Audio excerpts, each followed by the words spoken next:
जय हिंद दोस्तों। आज हम हिस्ट्री के सेट नंबर 9 की ओर हैं, जिसमें 20 प्रश्नों की श्रृंखला हम प्रतिदिन लाते हैं।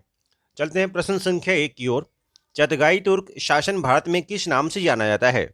ऑप्शन है सैयद, खिलजी, मुगल वंश, लोधी। इसका सही जवाब होगा मुगल। चलते हैं इस प्रश्न से संबंधित कुछ और व्याख्या भी। चगताई तुर्क शासन भारत में मुगल के नाम से जाना जाता है।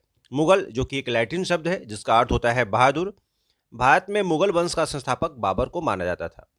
वह पिता उमर शेख मिर्जा की ओर से चगताई तुर्क और माता की ओर से मंगोल वंश से संबंधित था, लेकिन उन्होंने अपनी आत्मकथा बाबरनामा में स्वयं को अपनी मां के वंश के से जोड़ के रखा है, इसलिए उसे के द्वारा स्थापित वंश को मुगल वंश ही कहा गया।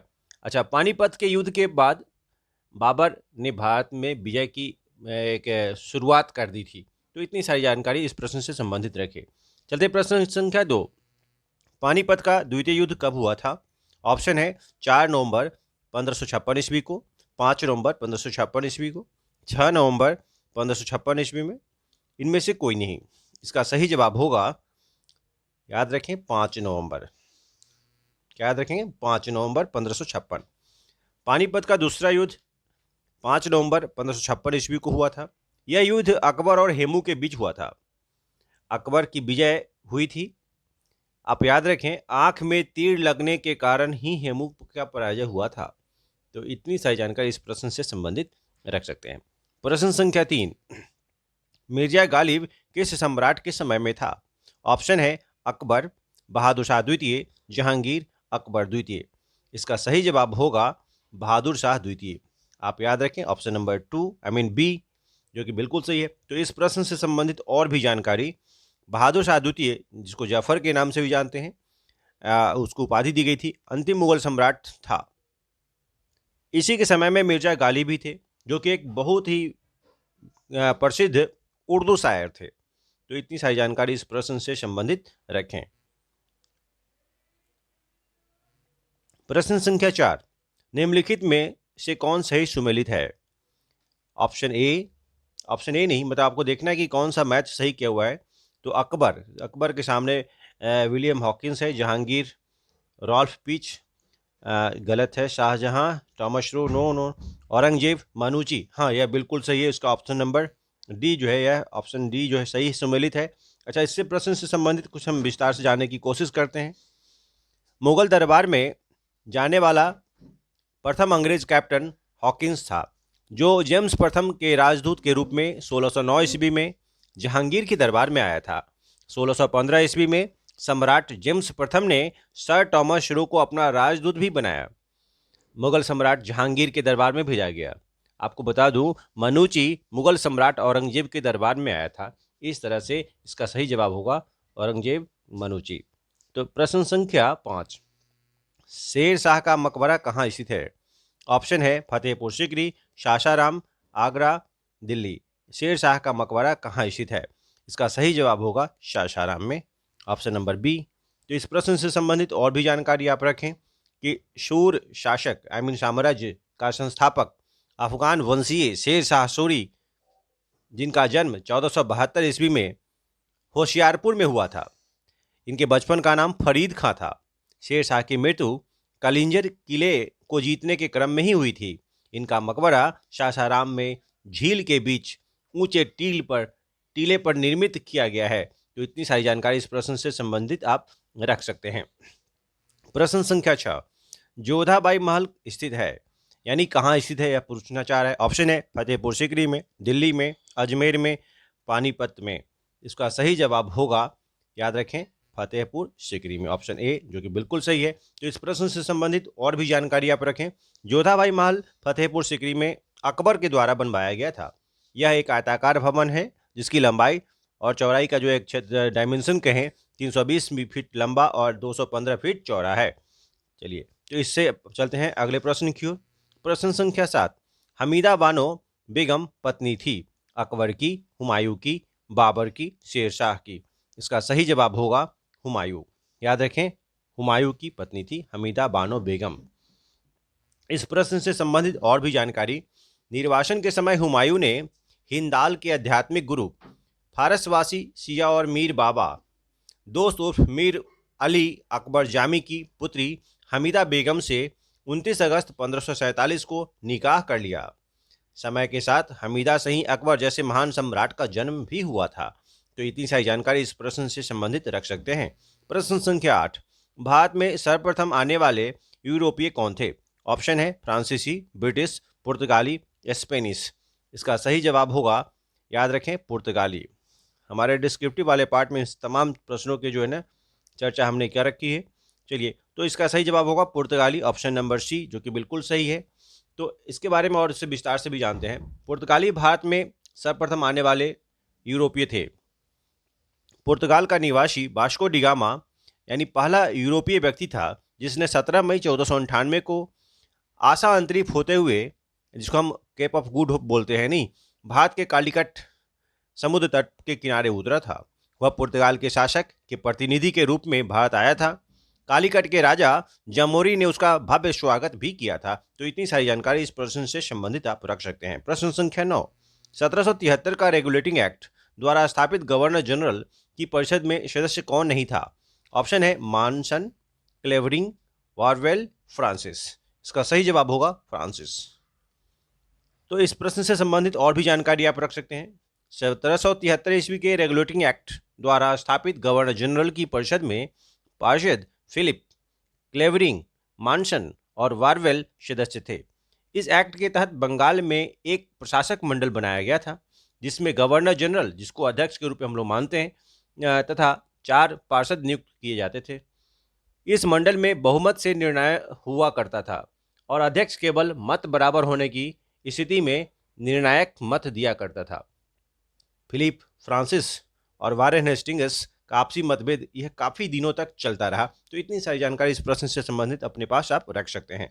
प्रश्न संख्या 10, निम्नलिखित में से किस अधिनियम द्वारा ईस्ट इंडिया कंपनी के व्यापारिक अधिकारों को समाप्त कर दिया गया? रेगुलेटिंग एक्ट द्वारा, 1813 का चार्टर एक्ट द्वारा, 1833 का चार्टर एक्ट द्वारा, 1853 का चार्टर एक्ट द्वारा। इसका सही जवाब होगा 1813 का चार्टर एक्ट यानी 1813। इस प्रश्न से संबंधित और भी जानकारी रखें। 1813 के चार्टर अधिनियम के तहत बहुत सारे परिवर्तन हुए। पहला, कंपनी के अधिकार पत्र को 20 वर्षों के लिए बढ़ा दिया गया।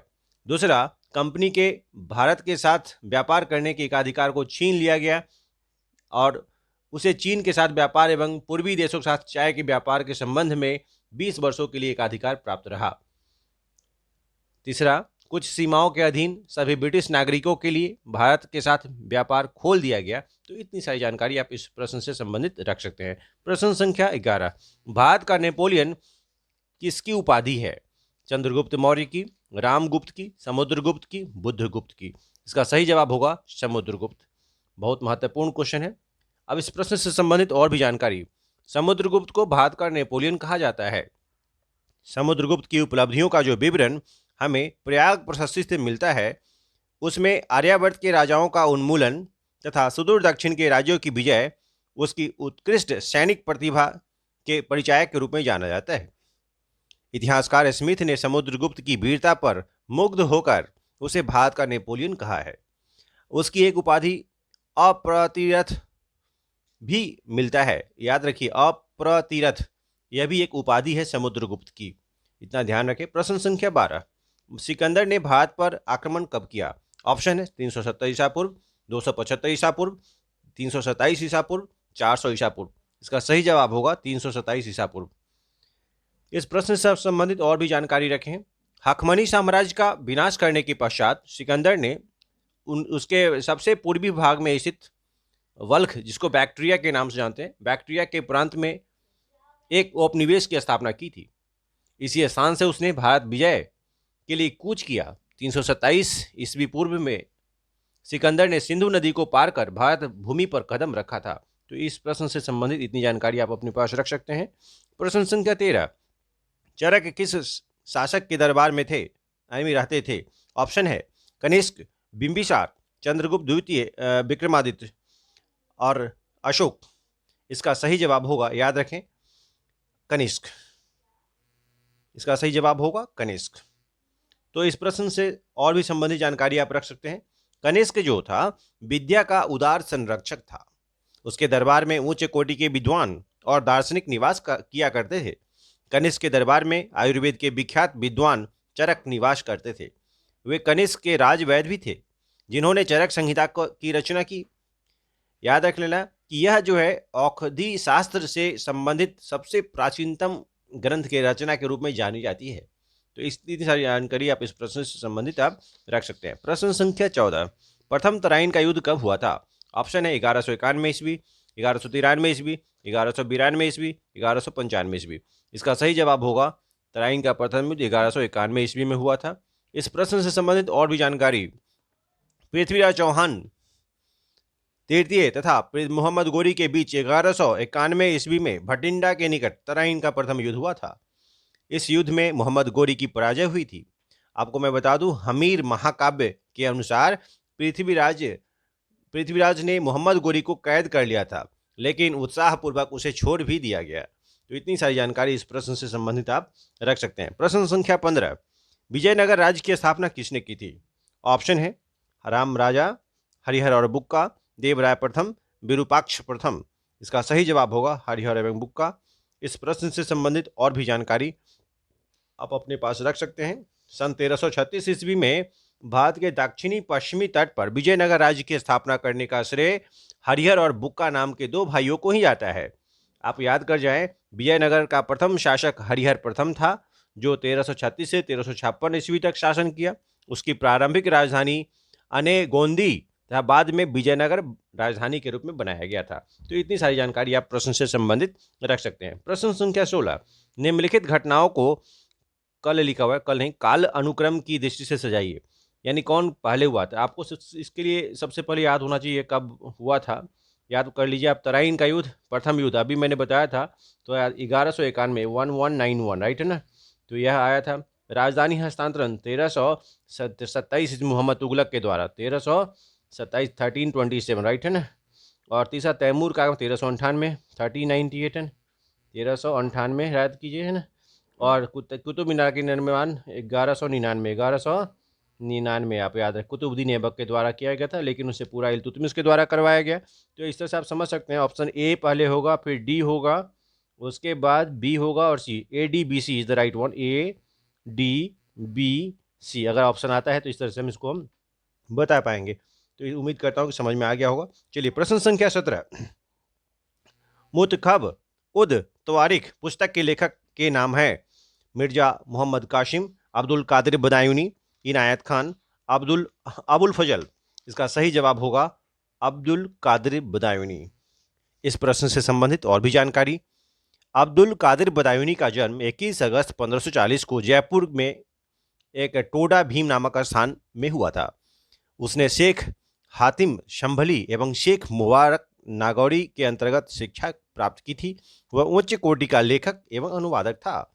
उसने मुंतखब उद तवारिख एवं किताबुल अहादीश की रचना कर बादशाह अकबर को समर्पित किया था। तो इतनी सारी जानकारी आप इस प्रश्न से संबंधित रख सकते हैं।